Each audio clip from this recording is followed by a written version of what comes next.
दोस्तों, स्वागत है आपका हमारे चैनल में। अगर अब तक आपने इस चैनल को सब्सक्राइब नहीं किया तो प्लीज़ सब्सक्राइब कर लीजिए। आज की कहानी है उत्तम वर। रजनीश ने अपनी बेटी शिल्पा की शादी एक धनाढ्य परिवार के योग्य लड़के हिमेश से तय कर दी, पर उनकी मांगों से परेशान हो उठे। उन सबको किसने उभारा और कैसे उन्होंने अपनी बेटी को इस बुरे मायाजाल से बाहर निकाला, किसकी मदद से, आइए देखें। आशा बेटी, ज़रा इधर तो आना। हाँ माँ, बस अभी आई। आशा मेकअप बॉक्स रखते हुए बोली। तूने अभी शिल्पा को तैयार नहीं किया है? इतना वक्त हो गया। तैयार तो कर दिया है, बस ज़रा आप भी देख लो ना माँ, कहकर आशा मुस्कुरा उठी। मोहिनी इस समय बहुत व्यस्त थी। उसे बहुत सारे काम करने थे। लड़के वाले छोटी बेटी शिल्पा को देखने आ रहे थे। काफ़ी सारी तैयारियां करनी थी। सब कुछ इतनी जल्दी में प्रोग्राम बना कि सब व्यस्त उठे। हर किसी को कोई न कोई काम था। कुछ साफ सफाई, नाश्ते आदि का प्रबंध, सब कुछ करना था। विशिष्ट मेहमानों के आने से कुछ विशेष काम तो बढ़ ही जाता है। माँ मोहिनी ने शिल्पा को नज़र भर देखा। कितनी सुंदर लग रही है मेरी बेटी। बड़ी बड़ी काली आँखें, दमकता चेहरा, गुलाबी होंठ, नेचुरल लिप ग्लॉस से और भी ज़्यादा दमक उठे थे। मोहिनी शिल्पा के गले में सोने की चेन डालकर मुस्कुराई। इनकी प्यारी बेटी को देखकर कोई उसे भला कैसे नापसंद कर ही सकता है। उन्होंने तो रिश्ता पक्का ही समझ लिया था। वे बाहर जाने को अब मुड़ी ही थी कि तभी उसी समय कपिल मिठाई के डब्बे लिए कमरे में आया। शिल्पा पर नज़र पड़ते ही मानो वह पलक झपकाना ही भूल गया। शिल्पा ने चुपचाप से नज़रें झुका ली। मोहिनी ज़रा देर के लिए वहीं थम गई, फिर बोली, कपिल, बाहर सब व्यवस्था हो गई ना? चलो आओ मेरे साथ, लड़के वाले बस आते ही होंगे, कहकर वो कपिल को अपने साथ बाहर ले चली। कपिल को किसी ने धरातल पर ला पटका। जी आंटी, सब काम हो गया है। ठीक है, चलो बाहर देखें, आ जाओ मेरे साथ, लड़के वालों के आने का समय हो गया है। वे कपिल को लगभग घसीटती हुई उस कमरे से बाहर ले गई। शिल्पा उदास सी कपिल को देखती रही। कपिल की उदासी उससे देखी नहीं गई। उसको मोहिनी ने भी महसूस कर लिया, पर क्या करती, कुछ नहीं किया जा सकता। रजनीश की जिद के आगे वह कुछ नहीं कर सकती। कपिल बहुत ही अच्छा लड़का था, हैंडसम व केयरिंग भी, और अभी शीघ्र ही उसे यूनिवर्सिटी में लेक्चरर के पद पर कार्य मिला था। शिल्पा व कपिल बचपन से ही एक दूसरे के साथ पढ़े थे। कपिल के पिता हेमचंद्र एक डिग्री कॉलेज में जूनियर सेक्शन में मास्टर थे। कपिल व नमन आपस में दो भाई थे और सुनीता और अनीता दो बहनें भी थीं। बहनों की शादी हो गई थी। नमन अभी बीए में पढ़ रहा था। मास्टर जी का परिवार बेहद सरल, सीधा और संस्कारी था। हेमचंद्र जी खुद भी कुछ ट्यूशन भी करते थे, जिससे उनकी गृहस्थी ठीक ठाक चल ही रही थी। घर का गुजारा अच्छे तरह से हो रहा था। कपिल अपने हंसमुख और सरल स्वभाव के कारण शिल्पा के भाई अजय व पिता रजनीश को खासा प्रिय था। उसके आने से सभी लोग प्रसन्न हो उठते थे, लेकिन इतना तो काफ़ी नहीं होता है ना। रजनीश सरकारी विभाग में उच्च अधिकारी थे, अत्यंत ईमानदार व उसूल वाले थे। बड़ी बेटी आशा की शादी भी उन्होंने एक उच्च परिवार में की थी। दामाद डॉक्टर था। अत्यंत सज्जन परिवार था। उनकी बेटी आशा बेहद खुश थी। छोटी बेटी शिल्पा की शादी भी खूब धूमधाम से और ऊंचे स्टेटस वाले परिवार में कहना चाहते थे। कपिल उन्हें पसंद तो था, पर उन लोगों का स्टेटस ज़्यादा ऊंचा नहीं था। शिल्पा कुछ कह नहीं सकती थी अपनी माँ बाप के आगे, इसलिए चुप रही थी। मम्मी पापा को वह बहुत ही प्यार करती थी, इसलिए उनका मन नहीं दुखा सकती थी। कपिल व शिल्पा ने अपने मन को समझा लिया और शांत मन से सब कुछ स्वीकार कर लिया। बाहर से रजनीश की आवाज़ सुनाई दी। शायद लड़के वाले आ गए थे। मोहिनी ड्राइंग रूम में चली गई मेहमानों की आवभगत करने के लिए। हिमेश व उसके परिवार वालों को शिल्पा बहुत ही ज़्यादा पसंद आई। हिमेश अमेरिका से मैनेजमेंट की डिग्री लेकर आया था और इस वक्त बेंगलोर में मल्टीनेशनल फर्म में एक बेहद ही अच्छी नौकरी में कार्यरत था। सभी लोग सुलझे व आधुनिक विचारों के लगे। मोहिनी व रजनीश काफ़ी खुश थे इस रिश्ते को लेकर। उन्हें विश्वास था कि उनकी लाडली बिटिया वहाँ बहुत खुश रहेगी। हिमेश की माँ ने एक छोटा सा हार पहनाकर शिल्पा को अपना आशीर्वाद दिया। रजनीश व मोहिनी ने भी हिमेश को टीका कर एक छोटी सी अंगूठी पहना दी। कुछ माह बाद शादी की तारीख तय कर दी गई। अब रजनीश शादी की तैयारी में जुट गए। वह सब कुछ बढ़िया से बढ़िया करना चाहते थे। तभी एक दिन हिमेश के पापा का फ़ोन आया कि बारातियों के लिए 2 होटल का इंतज़ाम करके रखे। मोहिनी चिंतित हो उठी। रजनीश कहने लगे, हमने तो पहले ही यहाँ के सारे गेस्ट हाउस में से सबसे शानदार व काफ़ी बड़े शालीमार गेस्ट हाउस को बुक कर रखा है। उसका क्या होगा भला? उसमें एडवांस भी दिया गया है। अरे मैंने उन्हें समझाया था, परंतु उनका तर्क था हमारे बहुत से मेहमान विदेशी होंगे, अतः इस मामले में मैं कोई समझौता करना नहीं चाहता। रजनीश ने आखिर बुझे मन से हामी भर ही दी। अंदर ही अंदर वह बहुत ज़्यादा परेशान थे। क्या करें? मन को समझाकर होटल बुक कर दिया था, लेकिन फरमाइशों का सिलसिला लगातार जारी रहा। कभी कीमती कपड़े तो कभी जेवर, अपने सभी रिश्तेदारों के लिए कीमती कीमती उपहार, हिमेश को भी कीमती उपहार। मोहिनी तो घबरा ही गई थी। उसे समझ में नहीं आ रहा था कि यह सिलसिला कब रुकेगा। रोने रोने को हो आई। अभी से यह हाल है तो आगे क्या होगा, सोच सोच कर ही परेशान रहने लगी। शिल्पा की ननदें जब तक फ़ोन पर बातें करती, उनकी बातों का विषय केवल अपना रहन सहन खान पान से ही भरा रहता। यही हाल हिमेश का भी था। यदा कदा वह शिल्पा से बातें करता तो केवल अपने विदेशी मित्रों, विदेश प्रवास व अपनी पसंद नापसंद की ही बात करता। शिल्पा चुपचाप सुनती रहती।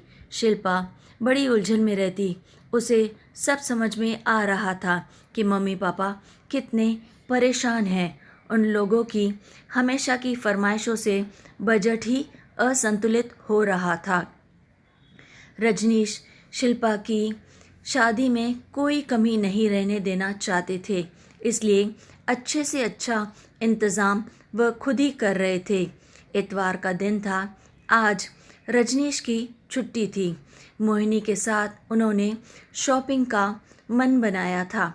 मोहिनी शिल्पा के लिए कुछ साड़ियाँ व मेकअप का सामान आदि लेने जा रही थी कि तभी अजय ड्राइंग रूम में बैठा टीवी देख रहा था। शिल्पा व आशा भी अनमने मन से बैठी थी। शिल्पा काफ़ी अपसेट लग रही थी। वह इन सब चीज़ों से खुश नहीं लग रही थी। तभी कॉल बेल बजी।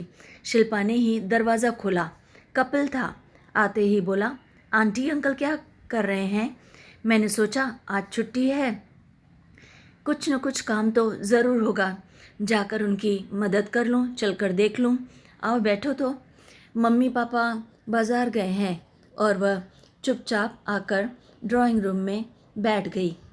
कपिल भी पीछे पीछे जाकर ड्राइंग रूम में बैठ गया और बेचैन होकर बोला, क्या बात है, सब लोग इतने चुपचाप और इतने सीरियस क्यों हैं? कोई बात नहीं, बस यूं ही। आशा का संक्षिप्त सा उत्तर था। कोई बात तो ज़रूर है, वरना इतनी चुप्पी क्यों है भला शादी वाले घर में? शिल्पा अब खुद को संभाल ना सकी। वह फूट पड़ी।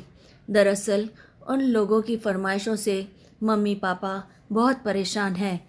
ये लोग मुझसे छिपाने की कोशिश करते हैं, पर ऐसी बातें कहीं छुपती हैं भला?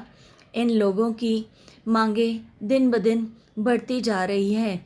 कोई न कोई तरीके से कुछ न कुछ मांग ही बैठते हैं। मम्मी उदास सी, चिंतित सी हमेशा रहती हैं।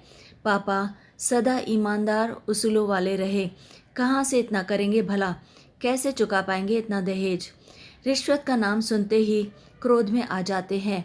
मैं तो उस परिवार से संबंध ही नहीं रखना चाहती, पर जानती हूँ अपने मान सम्मान के लिए ये लोग परेशानी झेलने के लिए भी तैयार हैं। शिल्पा सुबह उठी। अच्छा आशा दीदी, ज़रा चाय बना कर ले आओ, अजय ने आशा से कहा और उसने वातावरण को हल्का करना चाहा। कपिल गंभीर हो उठा। वह चुपचाप कुछ देर बैठा रहा। आशा चाय ले आई। सब लोग चुपचाप चाय पी रहे थे। ठीक है, मैं कल आऊँगा। कुछ समस्या का निवारण सोचकर शायद कोई रास्ता निकल आए। यह कहकर कपिल वहाँ से चला गया। कप धीरे से रखकर और आगे बढ़ा। दूसरे दिन शाम को मोहिनी व रजनीश ड्राइंग रूम में बैठे चाय पी रहे थे। तभी फ़ोन की घंटी बजी। रजनीश ने बड़े अनमने ढंग से फ़ोन उठाया। फ़ोन हिमेश के पापा का था। कह रहे थे, मेरे सभी रिश्तेदारों का टीका कम से कम 1000 रुपये से कीजिएगा, उससे कम बिल्कुल नहीं। मोहिनी ने सुना तो वह बेहद परेशान हो उठी। बोली, हद हो गई इनकी फरमाइशों की, तो फरमाइशें बंद ही नहीं हो रही हैं। अभी से यह हाल है तो आगे क्या होगा भला, मेरी बेटी वहाँ कैसे रह पाएगी। वे रोने को हो गई। तभी कपिल ने प्रवेश किया। कपिल को देखकर मोहिनी प्रसन्न हो उठी। ऐसे लगा जैसे मन ही मन उन्होंने कुछ गांठ बांध ली थी। आओ कपिल, कैसे हो। कपिल दोनों के पांव छूकर सोफे पर बैठ गया। अंकल, कल मैं आया था, आप लोग बाजार गए थे शायद। मोहिनी ने चुपचाप चाय का कप उसकी ओर बढ़ाया तो वह उनका चेहरा देखता ही रह गया, क्योंकि उनकी आंखें नम थीं। यह क्या आंटी, आप रो रही है, क्या हुआ, कुछ बताइए तो। अरे कुछ नहीं, कहकर मोहिनी चुप रही। कपिल चाय का कप रखते हुए बोला, मैं जानता हूँ आप लोग मुझे कुछ नहीं बताएंगे, पर मुझे ऐसा लगता है कि मुझे बहुत कुछ मालूम हो गया है। अंकल प्लीज़, अगर आप मेरे योग्य जो भी काम हो तो मुझे बताइए, मैं ज़रूर करूँगा। हाँ, आर्थिक रूप से थोड़ा कमज़ोर हूँ, लेकिन जो भी होगा ज़रूर करूँगा आपके लिए, कहकर कपिल ने हाथ जोड़ दिए। अरे यह क्या कर रहे हो, रजनीश बुझे मन से बोले। मोहिनी भी उदास मन से बैठी रही। उसके मन में ना जाने कितनी उथल पुथल मची थी। कपिल का शिल्पा से निस्वार्थ प्रेम था। क्या धन, क्या ऐश्वर्य, ऊंचा स्टेटस मेरी बेटी को यह सब सुख दे सकता है। सुख व प्यार और मन की शांति, क्या ये सब उसे मिलेगा वहाँ।